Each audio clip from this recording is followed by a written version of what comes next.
Yo, what's going on, guys? Welcome back to a very special episode of Easy Buckets. How are you guys doing today? Hope you're having a fantastic day so far.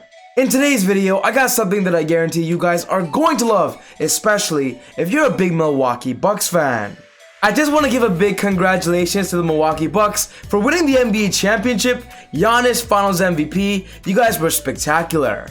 For this video, I'm going to be talking about the Bucks offseason and talking about moves they must make, their priorities, their offseason changes that simply will help them defend their championship to go back to back. One thing's for sure, next year, the NBA is going to be more competitive, and if the Bucks want to defend their championship and defend it well, I believe the moves I'm suggesting make a lot of sense. So if you're a big Bucks fan and you want to know more, you're going to love this. But quickly before I get on with the video, I just want to say if you're new to the channel and you love basketball, welcome to Easy Buckets. My name is Soom and I make basketball videos every single day. So be sure to hit the subscribe button and turn on post notifications to not miss any of my upcoming videos. If you watched this video and you loved it, be sure to smash that thumbs up button. I would really appreciate it. It would help with the channel a lot. But without wasting any more time, let's talk about the Bucks offseason.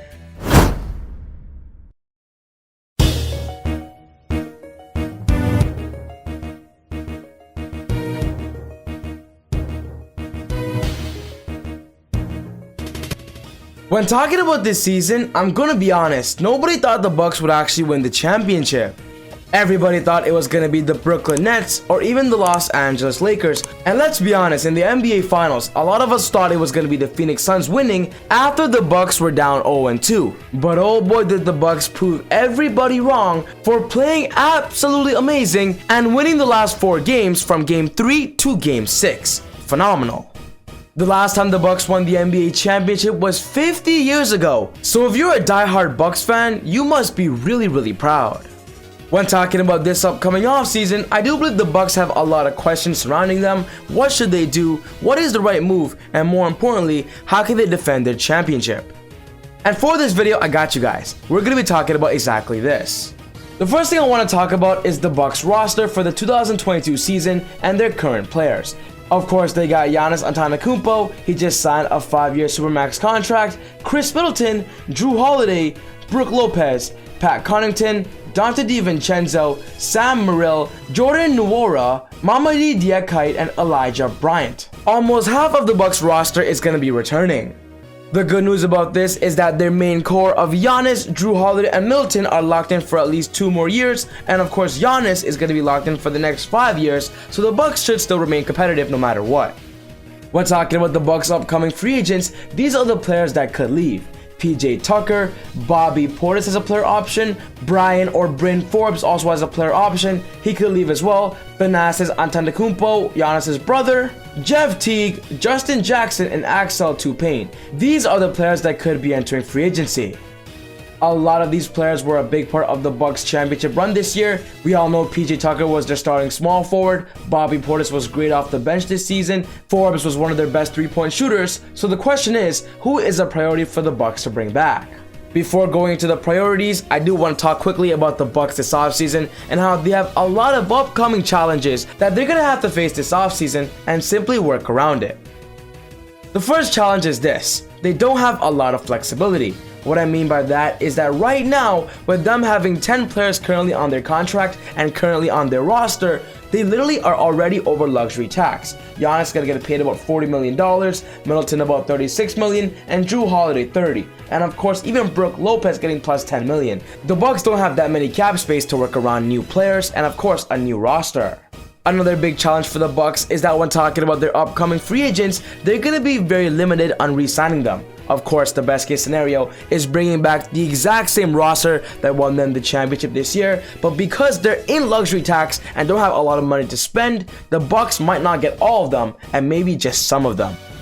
Another challenge for the Bucks is talking about the NBA draft. This year, they only have 1 pick, the 31st overall, and from what we are hearing, the Bucks plan on using it on a veteran guard off the bench. As of right now, we're hearing rumors they're targeting Miles McBride, Sharif Cooper, or even Ayo Dosunmu. They're targeting veteran guards that could simply help in a win-now situation mode than targeting a younger rookie with a lot more potential. Another challenge for the Bucks is should they trade that pick or not? And now hearing the challenges, we're going to be talking about the priorities. The first priority is making sure Donte DiVincenzo is ready to go for next year. When talking about this season, Donte got hit with a broken right hand injury that made him miss the rest of the NBA playoffs. But we all know Donte was a big part of their regular season run to help them get to where they are in the NBA playoffs.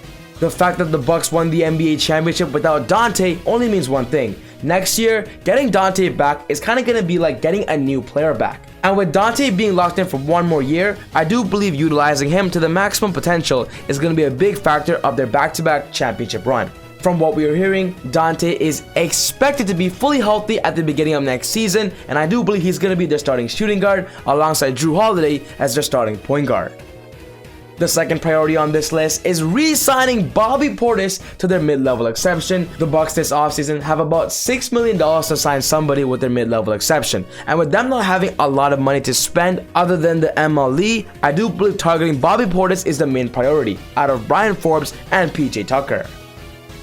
Of course, all three of these players were a big part of their championship run, but come on, let's be honest, Bobby Portis was the best when it comes to scoring, energy spark plug, and simply with him still being young, he has a lot of potential. And with Milwaukee loving Bobby Portis, I do believe bringing him back would simply help them in another championship run, as Bobby knows the plays, knows the playbook, and knows what he has to bring to the table, being a star in his role. From what we believe, Bobby Portis is going to opt out of his $3.8 million player option, and maybe giving him a little more money could make him more interested. But with Bobby Portis playing so well in this year's NBA playoffs, I do believe a lot of other NBA teams do value him and might offer him a little bit more than the Bucks can. And with the Bucks having limited resources, as I mentioned earlier, they don't have a lot of flexibility, Bobby could be walking out of Milwaukee, which is very sad. I do believe Giannis, Chris Middleton, and Jrue Holiday have to do whatever they can to convince Bobby to take that mid-level exception. But if Bobby wants more money, another team is going to offer him more for sure.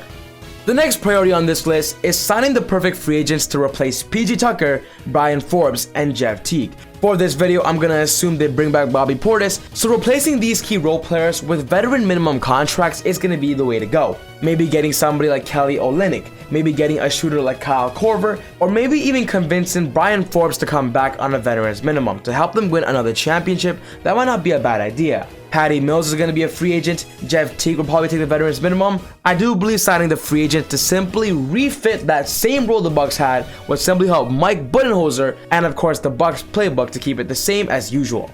And the last priority on this list is kind of a question, and that is, should they trade Brook Lopez? When talking about their payroll, Brook Lopez, in my opinion, has the most tradable contract. He's getting paid about $13 million, and with Brook Lopez being a very respected center in the NBA at the offense and defensive end, I do believe teams would definitely try to get Brook, especially off a championship run.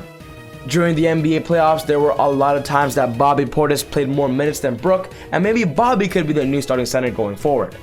So if the Bucks want more of an established player, maybe trading Brook Lopez and the 31st overall pick this year might land them another gem to support them on their championship run. Of course, a lot of Bucks fans out there love Brook Lopez. He has not really done anything wrong, and honestly has been very good being a star in his role. So that's my question to you Bucks fans. Should they trade Brook Lopez or not? But yes guys, this wraps up my video today, talking about the Bucks offseason and some moves they should make to simply help them go back and defend their championship. What's most important to me is I want to know your thoughts. What do you believe is the most important move for the Bucks? What should they do? What should they not do? Put your thoughts down in the comments below. But other than that, take it easy. God bless. I'll see you all next time on Easy Buckets. Woo!